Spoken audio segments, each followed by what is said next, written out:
Bonjour à toutes et à tous et bienvenue au plateau de votre émission Grand Jury. Après un week-end, que ce soit bon ou mauvais, en tout cas, on a la vie sauve et on remercie le tout-puissant créateur. On remercie Allah qui rend possible également le jeûne des musulmans. Nous allons en parler tout à l'heure puisque nous avons la chance d'avoir El Hadj avec nous. On va en parler. Qu'est-ce qui se fait depuis le démarrage du jeûne de Ramadan? On va en parler. On va allumer aujourd'hui nos projecteurs sur les cimetières, notamment, ou en l'occurrence, le cimetière de Bekota. Qu'est-ce qui se passe réellement là-bas? À qui la responsabilité? Nous allons en parler et puis parler de la fin de mission du Haut Commissariat des Nations Unies aux droits de l'homme dans notre cher pays, le Togo. Bonne nouvelle ou mauvaise nouvelle? En tout cas, ce sera avec les invités tout à l'heure. Mais avant de vous les présenter, permettez qu'on scrute un tout petit peu la une des journaux parus ce matin, commençant par nouvelle opinion de El Hadj Harim Yao, à qui nous disons salam alaikum. Alaikum salam. Voilà, et puis qui est dans les kiosques et qui s'est intéressé à la lutte contre le changement climatique et titre l'Union européenne apprécie l'engagement international du Togo à freiner la calamité. Et puis autre article, 6e mission conjointe d'appui à la mise en œuvre des projets du PNIASA, des résultats satisfaisants avec des avancées salutaires relevées par les partenaires techniques et financiers, nous apprend nouvelle opinion. Article à la grande une, rumeur sur la santé du chef de l'État quand la défaite électorale fait place à des solutions miracles. Titre le journal. Et puis œuvre de bienfaisance des familles Alassani et Tchadedi. La grande mosquée El Hadj Ahmad de Tokoin Forever offerte à la communauté musulmane, cela devra leur permettre de bien mener leur jeûne de Ramadan. Et puis formation du gouvernement Klassou, la nécessité d'opter pour la qualité des ministres capables de faire face aux défis de l'heure. Je crois qu'on va en discuter un tout petit peu avec le directeur de publication tout à l'heure par rapport à cet article. Et puis un autre, composition du 3e trimestre, fuite des preuves de sciences physiques dans le Cloto, le chef d'établissement coupable en fuite vers le Ghana. Et pour finir, le journal nous porte vers la Cour de justice de la CEDEAO et titre des médias sensibilisés sur la mission et les activités de la nouvelle équipe. Autre journal dans les kiosques, Canal D, en son numéro 010 du 22 juin 2015. Canal D qui titre « La compagnie d'assurance FEDAS devient Hogar Assurance avec une innovation, le produit assistance obsèque ». Et puis l'extraordinaire pouvoir guérisseur du champignon, la mycothérapie et l'immunothérapie. Fait divers, un voleur de moto échappe de justesse à la vindicte populaire. Et puis le compte d'opération et le franc CFA, des outils du néocolonialisme en Afrique. Ignorance ou silence coupable des élites dirigeantes africaines, s'interroge Canal D, qui titre comment la France continue d'appauvrir les États africains. Voilà donc pour ce qui concerne la une du journal Canal D. Courrier de la République également dans les kiosques ce matin, titre mémoire outragée, j'accuse, point de suspension et point d'exclamation, avec des photos, vous allez le découvrir à la une du journal, des tombes, on va dire profanées, voilà, de cimetières, et puis avec la photo du président de la délégation spéciale de la ville de Lomé. Vous allez le découvrir une fois dans les kiosques, c'est au prix de 250 francs CFA. Autre titre à la une du journal, le président de la République massacré par les rumeurs. De quel fort parle-t-on? S'interroge le journal. Celui mort en 2012. Point d'interrogation. Et puis gestation difficile du gouvernement. Que se passe-t-il exactement? S'interroge le journal. Et puis détention abusive et arbitraire de Pascal Boudjouna. Pourquoi ce supplice? S'interroge Courrier de la République. Inauguration de la mosquée El Hadj Ahmad à Foreva. Un ouvrage offert par de généreux donateurs. Voilà donc pour ce qui concerne la une des journaux Nouvelle Opinion, Canal D et Courrier de la République dans les kiosques. Ce matin, autour de ce plateau avec moi, El Hadj Harim Yao, directeur de publication du journal Nouvelle Opinion. Bonjour El Hadj, salam alaikum. Bonjour Rodrigue, bonjour à toutes et à tous ceux qui nous écoutent en ce moment. Et notre second invité, Tchakala Aliou, directeur de publication du journal Courrier de la République. Bonjour Tchakala et bienvenue. Bonjour Rodrigue et puis bonne écoute à tous ceux qui sont branchés actuellement. Voilà, et puis on ne va pas commencer comme ça sans penser à notre Seigneur ou au grand Allah qui permet à la communauté musulmane de jeûner en toute quiétude pour s'assurer l'œuvre de charité et fêter dans de très très bonnes conditions divines la fête de Ramadan, El Hajj. Oui. Qu'est-ce qu'on peut noter avec ce jeûne? Le jeûne, je crois que pour la communauté musulmane, le prophète Mahomet a réservé pour toute une année un mois où le fidèle musulman doit pouvoir abandonner tout et se confier entièrement à Dieu. Et à travers ce que j'appelle une pénitence, parce que jeûner, ce n'est pas facile. Vous vous réveillez déjà très tôt à 4 heures, vous prenez votre repas et toute la journée, vous ne prenez pas de l'eau, vous ne mangez pas, vous vous abstenez de beaucoup de choses. Vous savez que notre chair, le corps humain est de la chair, il est fait de la chair, et tout le temps, nous sommes en perpétuelle marche vers des péchés. Et donc, ce temps-là, sur les 12 mois, est une réserve pour le fidèle musulman pour se consacrer entièrement à Dieu, une sorte de purification. Et donc, c'est très important pour tout musulman. Lorsque vous avez la santé, vous n'êtes pas malade et que vous avez la force de prier 5 fois dans la journée, il faut que le jeûne l'accompagne, parce que le jeûne fait partie des 5 piliers de l'islam que le musulman ne doit pas rater. Et n'oubliez pas que c'est avec le Hajj que le musulman boucle. Et donc, pendant le temps de jeûne, tout musulman est appelé, autant que peut soit, de faire le maximum de bien, de se comporter dignement vis-à-vis des textes du Coran. Donc, c'est un moment de chasteté, c'est un moment de purification, c'est un moment d'adoration intense de Allah. Voilà. Tchakala Alilou, vous êtes également musulman et puis vous observez également, si on peut l'appeler ici, ainsi cette concentration qui assure le rapprochement entre l'être humain et Allah. Oui, effectivement, je suis musulman, pratiquant, et je crois que j'ai commencé toute la famille également, et c'est parti pour 30 ou 29 jours. Et c'est une période où le fidèle musulman fait tout pour établir une communion entière et pleine avec son Créateur Allah.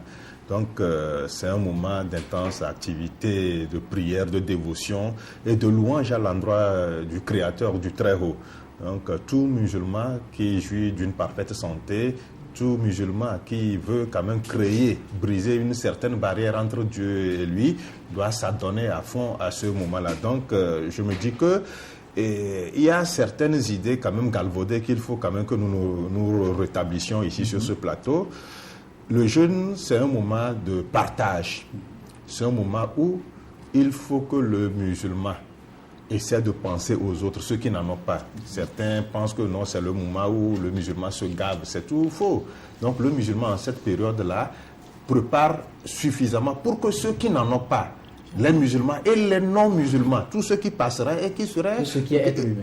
Tout ce qui est être humain, on partage avec. Donc c'est ce qui justifie un peu le caractère un peu dépensif en cette période. Mais au-delà de ça, je crois que établir une certaine communion, créer cette osmose-là entre son créateur et lui, je crois que c'est ça qui prime tout. Donc c'est un moment de privation, on ne boit pas, on ne fait pas ce que nous avions eu d'habitude à faire pendant les anciennes habitudes. Et surtout, éviter au maximum de voir ce qu'il ne faut pas voir, de dire ce qu'il ne faut pas dire et d'écouter ce qu'il ne faut pas écouter. Donc tous les sens de l'homme sont mis à contribution.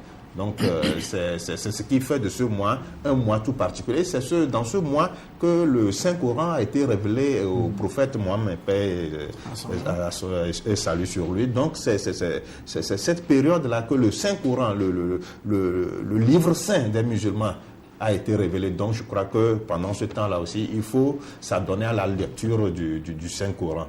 Voilà, très bien, on vous a assez compris. Et notez également que période de carême, période également propice pour dire la vérité sur beaucoup de choses, faire des analyses objectives comme toujours. Et ici, nous sommes autour de ce plateau ce matin, c'est avec bien sûr le directeur de publication du journal Nouvelle Opinion, El Hadj Tchaniao Arimiao, qui s'est particulièrement intéressé à travers un article à la une de son journal à la formation du gouvernement et je crois peut-être l'un d'une interpellation. Il s'agit de mettre des gens devant leurs responsabilités en matière de leurs compétences, puisque vous titrez la nécessité d'opter pour la qualité des ministres capables de faire face aux défis de l'heure. Oui, je crois que lorsque le Togo est sorti de la dernière élection, l'attente de tous les citoyens que nous sommes, c'était de voir d'abord la nomination du Premier ministre, une fois que Aoumé Zounou avait démissionné. Et maintenant que nous avons connu notre Premier ministre, tout comme des humains, nous attendons un gouvernement. Et lorsque nous disons qu'on attend un gouvernement, vous avez vu depuis quelques jours, il y a plusieurs partis qui soit ont accompagné ouvertement le candidat fort ou qui soit disent en coulisses être alliés au parti qui a gagné, qui tout le temps sortent sur les radios pour dire ouvertement leur attente. Ils aiguisent leur appétit. Leur appétit de faire partie d'un gouvernement au cas où on leur tendait la main. L'expérience du passé nous a prouvé qu'il y a des partis où on n'a pas des hommes de qualité. Excusez-moi l'expression, il y a eu, à cause de ces attentes, de cette ouverture, de cette main tendue que ceux qui ont toujours gagné ont eu à faire, des gens ont amené des ministres qui ne sont pas forcément des ministres de qualité. Et cela s'est répercuté sur le travail. Vous avez, je ne vais pas citer de nom de ministre ici, mais lorsque nous parlons, les gens nous écoutent et savent de quoi nous parlons. Moi, je crois qu'ici, il y a une élection qui a été très correcte, qui a été saluée par les Togolais et l'ensemble de la communauté internationale. Et les gagnants, ils ont d'ailleurs bien fait en donnant le signal de ce qui va être fait en nommant un des leurs. Nous disons qu'on peut faire des ouvertures, mais qu'on prenne compte de la qualité de ces gens-là qui vont venir animer la scène gouvernementale.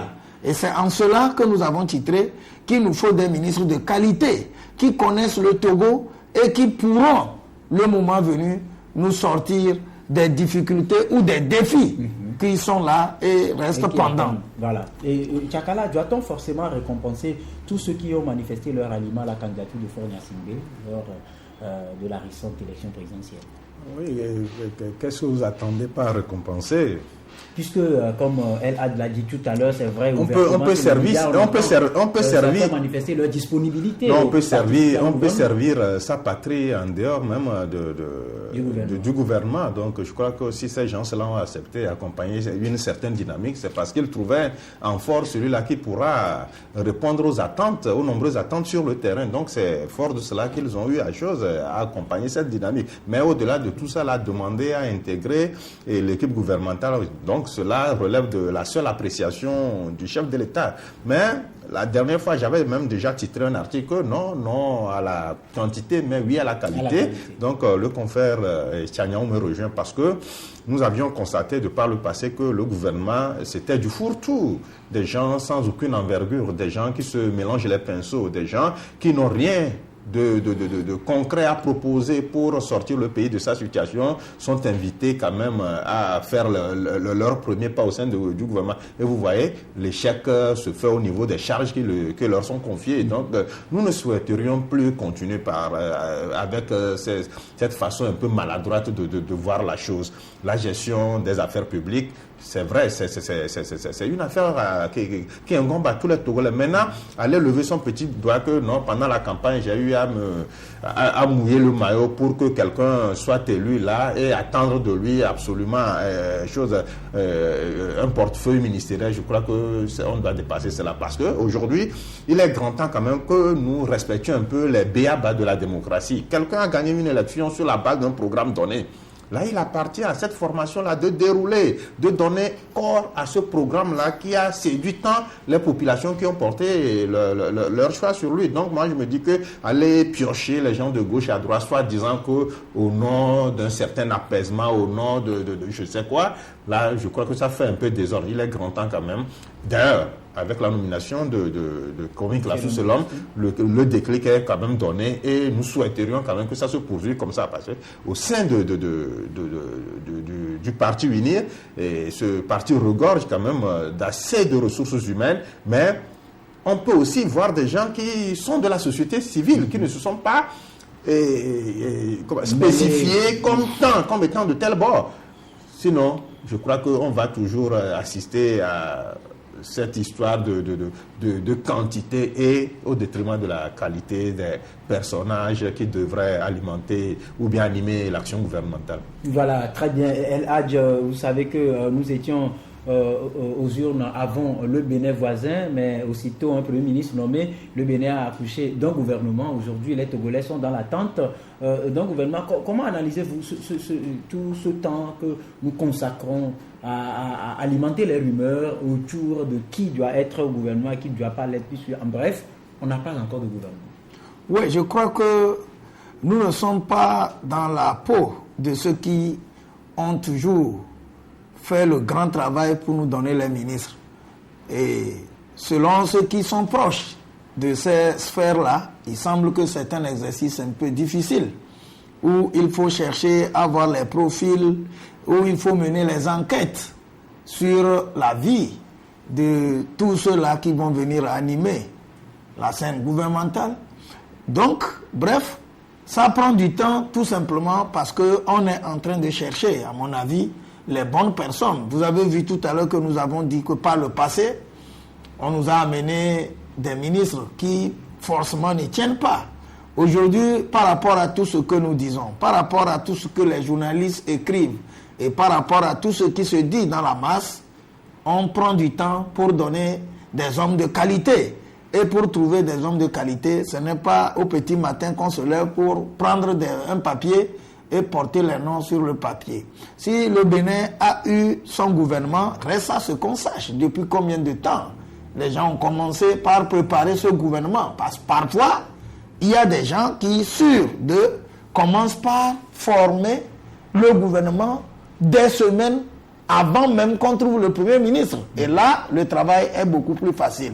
Ici, je crois que ça n'a pas été le cas, mais n'empêche, ça prend trop de temps, l'attente, chez nous tous Togolais, parce que lorsque on a un Premier ministre, qu'on n'a pas de gouvernement pendant 1, 2 ou plutôt 3 semaines, ça bloque la marche économique du pays. Ça bloque l'élan que chacun se donne dans sa petite activité. Et donc, vivement, nous voudrions aussi que les choses s'accélèrent pour qu'on nous sorte ce gouvernement qui déjà fatigue l'attente des Togolais. Voilà, et Tchakala, ce retard, comment ça peut s'expliquer selon vous?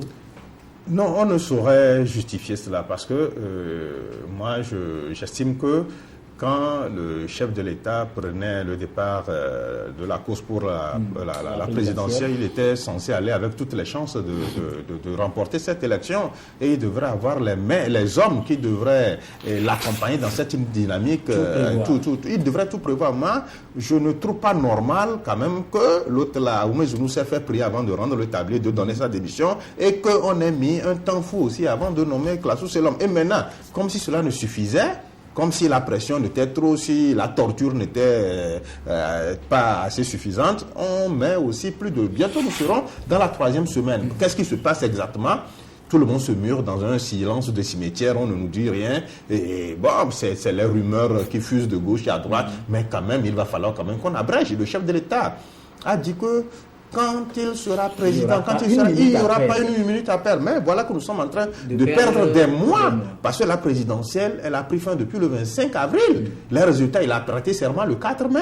Donc pourquoi nous nous acheminons à 2 mois de cela? Donc ça ne fait pas un peu désordre. Et puis, ce qui est un peu choquant aussi, c'est que le nouveau Premier ministre est contraint de faire avec une vieille équipe, une ancienne équipe. Ça, c'est une anomalie qu'il faut dénoncer.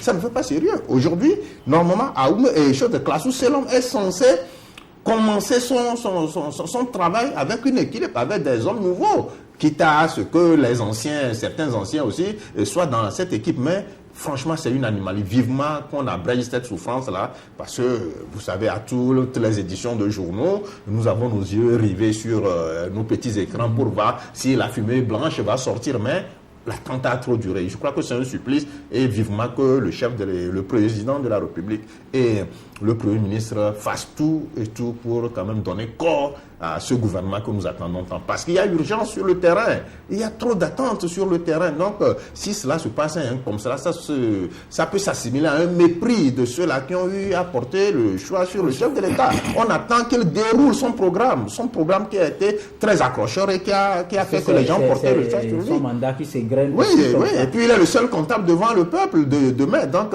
si aujourd'hui il ne prend pas les dispositions idoines pour finir avec cette lenteur-là qui exacerbe un peu, là, je crois qu'il aura répondu de tout. Donc, moi, je ne souhaite plus que cela dure encore longtemps. On peut faire comme les Béninois. Les Béninois, c'est des humains comme nous. C'est des gens aussi qui étaient...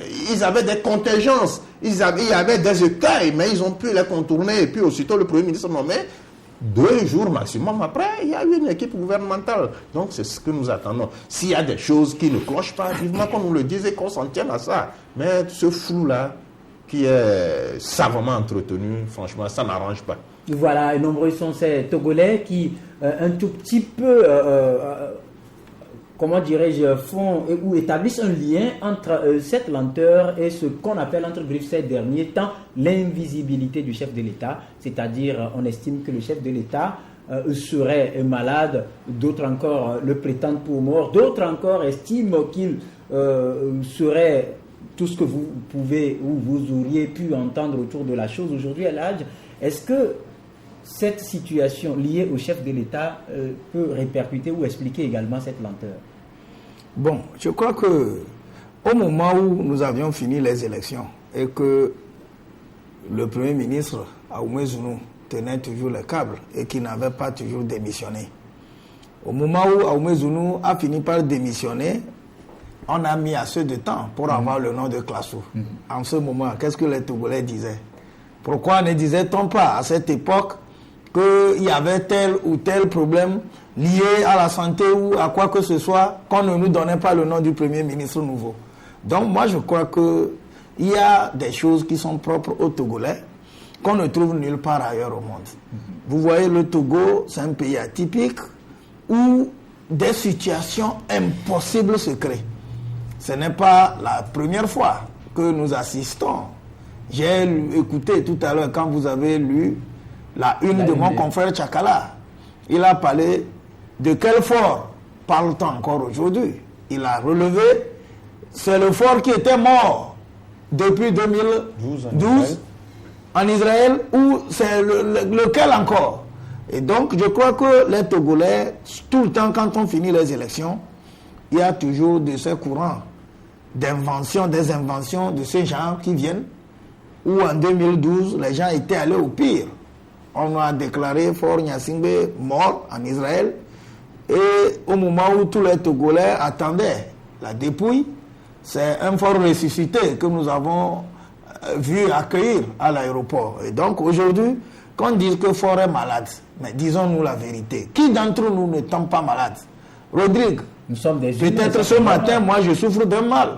Peut-être comme je ne suis pas un homme d'État, bon, les gens ne savent pas que je suis malade avant d'être sur ce plateau. Et ceux-là même qui entretiennent de ces rumeurs-là, qui s'attaquent sur les réseaux sociaux, qui sont présents partout pour arborer et relayer ces rumeurs-là, eux-mêmes, qu'en est-il à leur niveau? Est-ce qu'ils ne sont pas malades? Donc moi je crois que le chef de l'État, comme les gens le disent, soit malade ou pas, ce n'est pas ça qui peut expliquer la lenteur que nous remarquons au niveau de la formation du gouvernement. D'autant plus que nous connaissons cette lenteur-là à la personne du président Faure. Depuis que Faure est là, pour prendre même beaucoup de décisions, ça met du temps. Ce n'est pas la première fois que nous faisons remarque sur ces points-là. Donc, qu'on ne vienne pas créer des liens, reste à savoir si Faure est vraiment malade ou pas, parce que chaque organe fait ses recoupements. Nous avons fait effectivement le recoupement. Nous n'avons pas quand même eu un retour où le président serait malade, comme beaucoup de gens le disent. Et c'est ce que nous avons relevé dans notre journal d'aujourd'hui, en disant que les gens veulent substituer ou trouver des béquilles pour justifier leur échec à la dernière élection. Et les gens se trompent en pensant que ce serait à la suite d'une catastrophe, disent qu'ils pourraient opérer l'alternance. La première catastrophe, telle que les gens l'écrivent et le disent partout, a eu lieu. Qu'en est-il? Qu'est-ce qui a été fait? Est-ce que ceux-là qui attendaient la mort de Yadema pour prendre les rênes du pouvoir, est-ce qu'ils ont pu le faire? C'est toujours pas les jeunes que tout va s'opérer. Et qu'il ne faut pas que effectivement les gens pensent que si nous sommes allés à une élection, on a échoué en souhaitant que tel tombe malade ou que tel devienne invalide ou que tel meurt. C'est en ce moment où c'est à ce prix seulement que nous pourrons parvenir à atteindre le pouvoir. Les gens savent qu'aujourd'hui nous sommes dans un monde où tout se joue par les principes de la démocratie. Et je crois que, malade ou pas, quel que soit ce que les gens relèvent, s'il y a ce que les gens pensent même, on ne viendra pas prendre quelqu'un comme ça pour dire voilà, tu es au pouvoir parce que le président a telle ou telle chose. Ce serait toujours les élections que les gens craignent. Donc nous avons attiré l'attention des gens pour dire que nous sommes des humains, tout le monde peut tomber malade. Et ce n'est pas normal qu'un humain susceptible de tomber malade puisse se réjouir de la santé ou puisse souhaiter qu'un malheur lié à la santé ou que la mort à laquelle nous tous nous goûterons, qu'on précipite, qu'on anticipe en souhaitant la mort de quelqu'un. Donc c'est pour dire que quel que soit ce que les gens souhaitent, c'est Dieu qui tient la vie de chacun de nous et qui la prend quand et comme il veut et où il veut. Et donc si de pareilles situations arrivent à n'importe qui d'entre nous, ce serait toujours pas les urnes qu'on passera pour nous trouver celui qui va nous diriger. Voilà. Et Tchakala, est-ce qu'aujourd'hui on peut dire que la cellule de communication de la présidence a un tout petit peu failli ou alimenter ou a aidé à alimenter les rumeurs du moment où on a annoncé le chef de l'État pour une conférence de presse, ce qui n'a pas eu lieu. La conférence a eu lieu, le chef de l'État n'était pas arrivé. On l'a annoncé en Afrique du Sud, on ne l'a pas vu. Il y a eu quelques sorties des informations qui sont allées même jusqu'à apparaître dans Jeune Afrique. Mais aujourd'hui, les Togolais veulent avoir une idée sur ce qui se passe avec leur premier dirigeant. Non, mais qu'est-ce que les Togolais attendent? Je crois que la directrice de cabinet a été claire. Quand Jeune Afrique a eu à l'approcher, elle a dit que non, le chef de l'État est là, il continue les consultations. Donc, c'est assez suffisant. Aucun Togolais n'est plus proche du président de la République que la directrice de cabinet. Donc, elle a eu déjà tranché. Si les gens continuent à spéculer autour de la chose, bon, il leur appartient de justifier ce qu'ils sont en train d'alléguer. Sinon, nous estimons que ce n'est même pas un problème. Si le chef de l'État est malade, ben, il est un homme fait d'os et de chair, susceptible de tomber malade. Donc, mais c'est ceux-là qui relaient cette information avec un certain plaisir vicieux là qui me choque. Même à son pire ennemi, on ne souhaiterait la maladie et la mort. Si certains sont allés jusqu'à franchir le pas et voire même se réjouir, allez-y un peu sur les blogs, les réseaux sociaux. Mais c'est pervers, c'est cynique ce que nous y voyons. C'est tout triste. Le chef de l'État, on ne peut pas dire qu'il n'est pas malade, on ne peut pas dire qu'il est bien portant. Mais ce qui est sûr, c'est que c'est un homme qui peut être malade, qui peut tomber malade à tout moment. Mais et tout ce qu'on peut demander, vous savez, le chef de l'État, ce n'est pas n'importe qui. Il incarne une grande institution. Et si le pire que certains voudraient arrive, je crois que même ils ne seront pas épargnés. Parce que vous avez vu un peu ce qui s'est passé dans certains pays. Il a suffi seulement qu'un président soit mort accidentellement, quand vous prenez le cas du Rwanda, pour voir tout ce que cela a entraîné comme dégâts humains. Donc moi, je souhaiterais quand même que les Togolais prennent cette hauteur, soient très élégants dans leurs approches, parce que fort, c'est le président de la République, c'est le président de nous tous, et il serait indécent, voire immoral quand même que certains aillent sur ce terrain, que non, il est ci, il est ça, alors que de tout cela, rien ne filtre. Les voies les plus autorisées nous ont rassuré que le chef de l'État porte bien. Donc ce qui doit revenir de droit au Togolais, c'est de prier pour son prompt rétablissement. C'est tout. Sinon, aller discuter, aller spéculer, supputer sur quelque chose qui n'est pas aussi avéré que ça, moi je crois que cela frise un peu la perversité, cela est d'un cynisme inégalé. Donc, vivement que ces gens-là arrêtent. Et si le drame qu'ils voudraient que cela survienne sur le Togo, si c'était fait, on le saura. On ne cache pas du feu dans la paille. Hein. Il y a des morts. Mais aussitôt mort, les Togolais ont su que ça n'a pas mis du temps avant que les Togolais le sachent. Si aujourd'hui tout est calme, tout est plat, c'est que fort se porterait bien, ou ben, peut-être au fort est malade, mais pas de façon aussi dramatique que certains viendraient à le présenter. Très bien, et puis nous allons finir comme ça avec cette situation qui prévaut dans notre cher pays, le Togo. Nous allons aborder à présent un autre volet qui a toujours trait à notre pays avec le Haut Commissariat des Nations Unies aux droits de l'homme, HCDH, qui annonce son départ ou la fermeture de ses portes dans notre pays, le Togo, puisque cette institution onusienne est venue pour corriger, si on peut le dire ainsi, les cas de violation des droits de l'homme. Je reste avec vous, Tchakala, aujourd'hui. Comment peut-on analyser cette annonce du HCDH, puisque certains observateurs estiment que les droits de l'homme ou la violation des droits de l'homme reste toujours une réalité dans notre pays? Tout Togolais fier de sa patrie, de son pays, doit se réjouir de cette situation.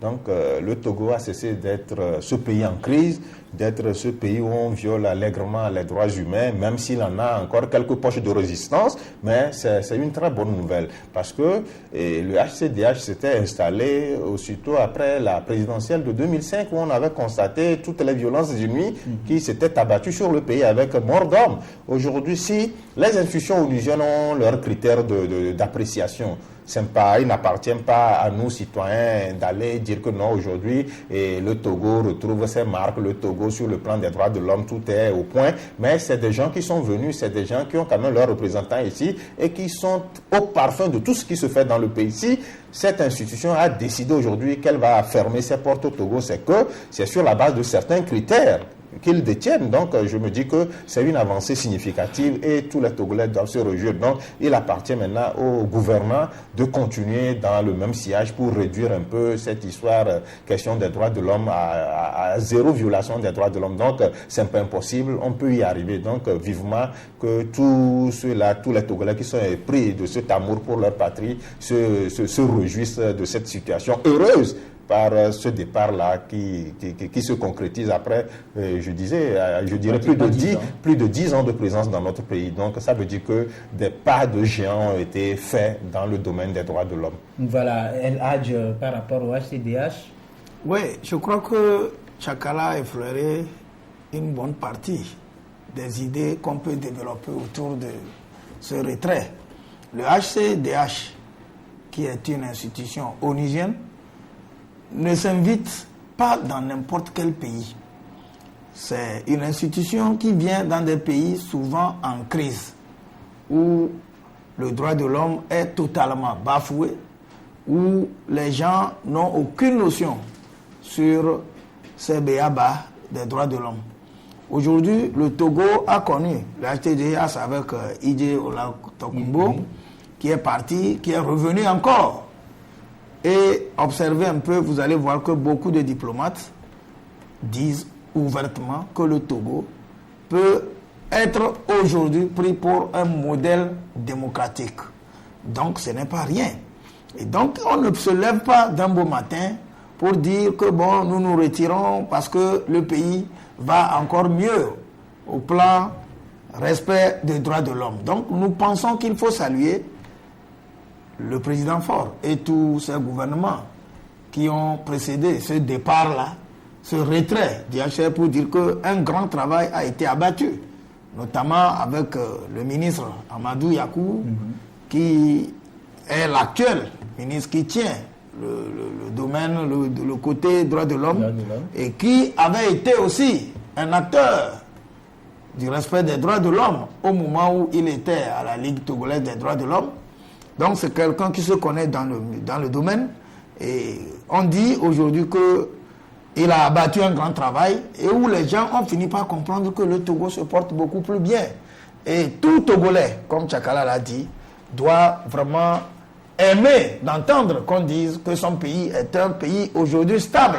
On ne peut pas dire que la stabilité dans un pays est totale. Il peut y avoir quelques cas, par-ci, par-là, mais quand on dit qu'aujourd'hui la HCDH se retire du Togo, c'est vraiment un fait à saluer et qui doit réjouir tout citoyen togolais qui aime son pays. Mais nous savons, comme le Togo est ce qu'il est, il doit y avoir certainement d'autres qui ne vont pas aimer qu'on dise que leur pays est un pays aujourd'hui stable et qui peuvent passer derrière cette belle idée ou cette belle action que le CDH est en train d'opérer pour dire que c'est peut-être des achats. Vous savez que quand en international, quelqu'un dit du bien du Togo, automatiquement, il y a certains Togolais qui s'attaquent parce qu'ils n'ont pas cru voir la personne dire ce qu'eux, ils souhaitent entendre. Donc, c'est comme ça que l'ambassadeur de l'Allemagne, je crois, quand il a dit que le Togo peut aujourd'hui être pris pour un modèle démocratique, il y a eu de côté des gens qui l'ont attaqué, qui lui ont dit toutes les saletés parce qu'il ne dit pas ce qu'eux, ils entendent. Ce qu'il raconte ne rime pas avec leur attente. Et courageux, l'ambassadeur est revenu réitérer sa position en disant la même chose. Donc, c'est à saluer, c'est à encourager et que plus jamais que cette institution ne revienne au Togo. En tout cas, on a assez compris, mais ils ont annoncé une conférence de presse avant leur retrait. On y sera pour voir à peu près quelles sont les raisons qui militent en faveur de ce retrait du ACDH de notre cher pays, le Togo. Direction cimetière de Bepota. Et de Beplage aussi. Et de Beplage, voilà. Et c'est à la une du journal Courrier de la République qui accuse. Tchakala, vous accusez qui finalement? Puisque quand vous mettez j'accuse avec point de suspension et point d'exclamation, ça dit beaucoup de choses. Oui, et c'est difficile à soutenir ce qu'on voit au niveau de ces cimetières. Faites un pas au niveau de tous les cimetières de la capitale et vous vous rendrez compte de la situation de ces choses-là. C'est plus que des poubelles, c'est plus que des dépôts d'ordures. Vous consentez un peu que des gens, des êtres que nous aimons tant, on puisse aller, on les amène à leur dernière demeure et que du jour au lendemain, ces cimetières-là deviennent des poubelles, des dépotoirs où n'importe quel quittante vient jeter ses détritus. Non, c'est difficile à soutenir. Je crois que les morts méritent qu'on leur accorde quand même un certain égard. Nous tous, nous avons des parents qui sont partis, mais certaines fois même, vous risquez le pas là-bas pour aller voir un peu l'état dans lequel la tombe d'un proche est. Et arrivé, vous ne pouvez même pas vous frayer un passage pour y entrer, parce que ce qui vous accueille à ces endroits, c'est les ordures. N'importe qui, même les petites associations de ramassage d'ordures, ont fait des cimetières, leur dépôt intermédiaire avant qu'on ne vienne enlever. Mon frère, hier nous y étions, la semaine passée nous y étions, mais c'était effroyable. On ne peut pas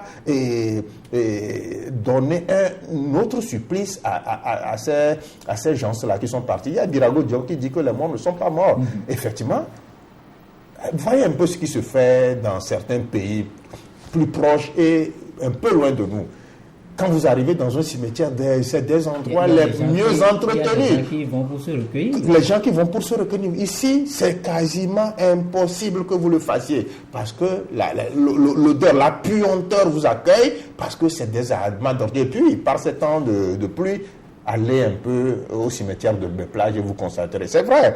On dit que c'est des cimetières municipaux. C'est vrai. Donc ça veut dire qu'il y a quand même une entité, il y a une institution en charge de ces cimetières-là. Qu'est-ce que cette institution-là fait? Je veux dire la mairie. Il ne faudrait pas qu'on se voit la face. C'est la mairie. La mairie a ses services décentralisés. Mais est-ce que des gens peuvent accepter quand même que leurs parents partis rejoindre leur créateur puisse être traité de cette façon? Des gens qui, après avoir déféqué, attachent leur défécation dans des poubelles et vont déposer ça sur des tombes. C'est extrêmement affreux, c'est ahurissant. C'est un article qui peint de façon sans complaisance la situation qui prévaut au niveau de ces cimetières. Je crois que les morts ont besoin de respect. Et je crois que celui-là qui le doigt accusateur est pointé, c'est le président de la délégation spéciale qui laisse faire et qui ne réagit pas. Le contre-amiral Fouga-Daignon, c'est lui, parce qu'on a mis sa photo à côté, devant, qu'il voit. Et il faut avoir du cœur pour supporter ce qu'on y voit au niveau de tous les cimetières à Lomé. Voilà, cimetière devenu dépotoir, cimetière devenu WC public, cimetière devenu endroit par excellence de trafic de pièces humaines. En tout cas, El Hadj, c'est comme Tchakala l'a décrit tout à l'heure, c'est plus que dans l'entendement des humains. Oui, je crois que je n'ai pas été sur les lieux pour vivre ce que mon confrère a vécu. Mais je quitte les cimetières pour revenir dans la ville, pour dire qu'il n'y a pas que les cimetières à Lomé qui sont des milieux invivables. Il y a des quartiers de Lomé, malgré toutes les sensibilisations, malgré tous les efforts que nous, journalistes, nous faisons pour dénoncer l'insalubrité dans notre pays, les gens continuent volontairement par arborer de tels comportements où on peint tout en saleté notre paisible et belle ville de Lomé. Si Tchakala est allé jusqu'au cimetière, je crois que les gens, s'ils ne sont pas en train de mettre au propre là où les vivants vivent, vous pensez qu'ils auront l'idée de penser aux morts qui sont même plus avec eux, qu'on va déposer quelque part sans que tout le temps on soit proche d'eux? Donc le travail doit être fait à tous les niveaux.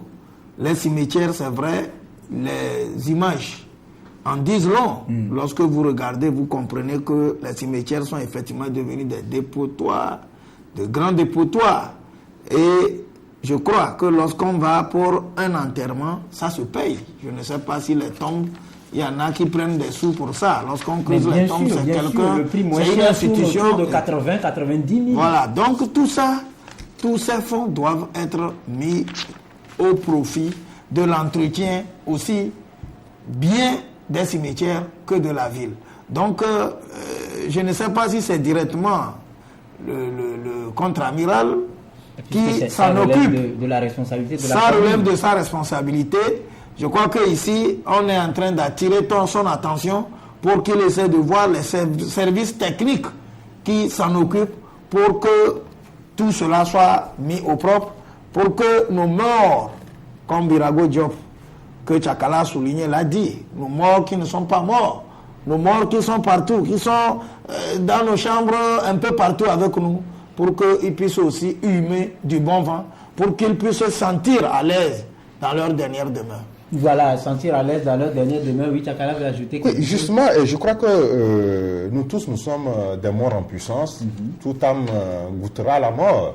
Et si nous, qui sommes aujourd'hui vivants, nous ne pouvons pas prendre soin de ceux-là qui sont partis par ce respect qu'on doit donner au cimetière, je crois que ça ne vaut pas la peine aujourd'hui. Et je crois qu'on ne doit même pas, à un certain niveau, à plusieurs dizaines de mètres, voir des immondices entassés. Il doit y avoir une police municipale aux alentours de tous nos cimetières pour chasser ceux-là qui viendraient faire de ces cimetières des dépotoirs. Les morts, ils n'ont pas de bouche. Mais nous sommes là pour relayer cela parce que c'est inadmissible. Ce n'est pas tous les Togolais qui peuvent s'offrir des cimetières privés. Mais souffrez quand même que les cimetières qui relèvent du ressort de la municipalité soient gérés de façon un peu plus décente, de façon un peu plus correcte.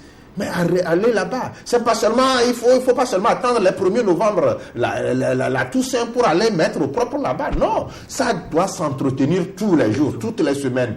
Les gens vont pour avoir une place où mettre sous terre son mort. Je crois qu'on paie. Et cet argent-là doit servir à entretenir les lieux. C'est devenu, même au-delà de tous ceux-là même qui ont la charge de ces cimetières-là, deviennent des trafiquants des choses, enterrés et puis rebrousser chemin, et vous ne savez pas quel sort est réservé à votre mort. C'est extrêmement grave. Là, c'est un cri de cœur que nous sommes en train de lancer à l'adresse de tous ceux-là qui ont cette parcelle de responsabilité. Il va falloir quand même qu'ils se transcendent. Eux aussi, un jour, ils finiront de la sorte. Est-ce que leurs enfants, leur progéniture, seraient contents d'aller, qu'un jour on se dise on va aller visiter la tombe de papa et qu'ils arrivent et qu'ils ne puissent pas se frayer un passage même pour parvenir à cette tombe. Et arriver aussi, cette tombe-là est couverte d'immondices. On voit des chats, des volatiles, des chiens venus manger là-bas. C'est affreux. Je crois que à Daignon, le contre-amiral à Daignon, il est interpellé. Il faudrait quand même. Mais la dernière fois, on nous dit que non, c'est vrai, on vient de ramasser les ordures là. C'est extrêmement grave. La réponse qu'on a attendue sur les lieux, c'est grave. Donc, c'est vrai qu'on en a fait une poubelle et à un moment, si ça plaît bien à certains, ils se donnent ce plaisir-là de relever un cimetière qu'on transforme en dépotoir. Là, je crois que c'est le comble qu'on a franchi. Il va falloir que certaines voix les plus autorisées relaient ce cri de cœur-là pour que plus jamais cela ne se passe dans nos cimetières. Très bien, on vous a assez compris, mais El Hadj, est-ce qu'aujourd'hui cela ne relance pas les débats autour même de la mission assignée à nos communes ou à nos délégations spéciales, puisque vous-même vous l'avez souligné, aujourd'hui il n'y a pas un seul quartier où vous allez sans trouver de rue pavée d'ordures. Oui, je crois que cela revient au fait à ce que vous dites, pour que nos communes comprennent le rôle qui est le leur. Je crois qu'à un moment donné, les gens sont en train de naviguer dans l'air sans savoir ce qui est vraiment l'essence de leur travail. Pourquoi ils sont là. Nous n'allons pas nous mettre à étaler tout ici, mais le constat, il est clair. Quand vous allez un peu partout, vous constatez que les communes ne font pas vraiment leur travail. Les gens ont abandonné. Et même si on veut travailler pour la salubrité publique ou pour arranger nos rues, c'est de façon exactement, Tchakala a relevé tout à l'heure que c'est parfois le 1er novembre que les gens vont au cimetière. C'est parfois aussi au hasard de certaines fêtes que les gens font self-help ou les gens sortent pour entretenir leur quartier. Mais beaucoup plus, je voudrais revenir sur le fait que les gens ont perdu les notions de citoyenneté, qu'il faut qu'on reprenne de temps en temps en sensibilisant et les populations. Il n'y a pas que les acteurs de la mairie qui doivent lutter à ce que nous ayons de belles villes, à ce que nos rues soient des rues propres, à ce que nos cimetières soient des cimetières propres. Au même moment que nous les accusons, revenons aussi pour dire à toutes nos populations qu'il faut que nous pensions que notre environnement nous donne de la santé, notre environnement nous donne une joie. Lorsque je vois que tout ce qui m'entoure est beau, que tout ce qui m'entoure est propre, ça me donne d'abord une santé. Puisque ça me fait également la santé, ça me fait en plus la joie de voir que mon chez est propre. Donc c'est un comportement que toute une bonne partie de nos populations a acquis, un comportement négatif qu'il faut que de temps en temps, lorsque nous en avons l'occasion comme celle-ci, qu'on essaie d'interpeller les gens, qu'on essaie de leur donner les bonnes notions pour que les gens se comportent davantage mieux. Très bien, on vous a assez compris, mais une question à Tchakala, puisqu'il nous reste 3 minutes ou un peu moins. Est-ce que cela ne relance pas un peu le débat de manque de dépotoir? Parce que les foyers produisent chaque jour des ordures. Non, rien ne saurait justifier qu'on transforme les cimetières en dépotoirs. Même s'il y a manque d'endroits pour aller déverser ces ordures. Je préfère quand même que les gens gardent leurs ordures dans leur propre maison que d'aller outrager la mémoire de nos disparus. C'est extrêmement grave. Il va falloir quand même qu'on fasse la part des choses. C'est pas parce qu'il n'y a pas d'endroit pour aller déverser les ordures ménagères que les gens transforment les cimetières en lieu de dépotoir. Là, ça doit être clair. Vous voyez, et la fin de la Première et la Deuxième Guerre mondiale, ça date de plusieurs dizaines d'années déjà, plusieurs décennies. Mais allez-y voir un peu les cimetières de ces gens-là qui sont tombés sur le champ de bataille. C'est des endroits même où on peut se permettre de passer la nuit, parce que c'est propre, c'est entretenu. Ça date de plusieurs décennies, mais c'est toujours propre, c'est toujours bien entretenu. Mais allez-y, aujourd'hui, vous envoyez votre mort, et 2 jours après, vous retournez, vous ne reconnaîtrez même plus la tombe de celui-là que vous êtes allé enterrer à peu. Donc, il y a aussi des gens qui déterrent les croix pour en faire bois de chauffage. Bois de chauffage, c'est extrêmement grave. Là, vivement quand même, qu'on institue là, à ces lieux des brigades, la municipalité en a. C'est pas pour seulement aller récolter les taxes, mais pour aller assainir ces milieux-là, pour aller quand même jouer aux vigiles à ces endroits-là. Dire que c'est parce qu'il manque d'endroits où il faut chose. Et puis j'interpelle aussi ces associations-là qui se font un peu d'argent en transformant ces cimetières-là en poubelle. Parce que c'est vrai, ils font leur business. Quand ils collectent les ordures, on leur paie, mais vivement qu'ils trouvent ailleurs où aller déverser les choses que de choisir les cimetières pour le faire. Très bien, on vous a assez compris, je crois. Il doit nous rester moins de 60 secondes. On va se la partager 20-20 pour dernier mot. On commence par El Hadj. Bon, forcément bien de choses à la communauté musulmane. Tout à fait. Je voudrais saisir cette opportunité pour souhaiter bon carême à tous mes frères musulmans du Togo et d'ailleurs. Très bien. Et Tchakala?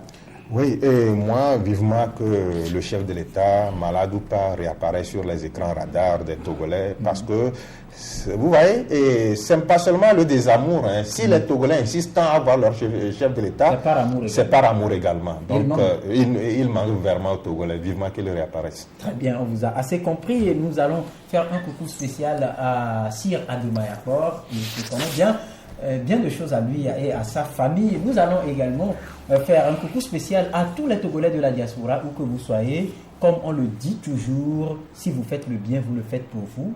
Le mal également, si vous le faites, c'est pour vous. Et par conséquent, faites du bien pour que vos derniers jours soient radieux sur la terre.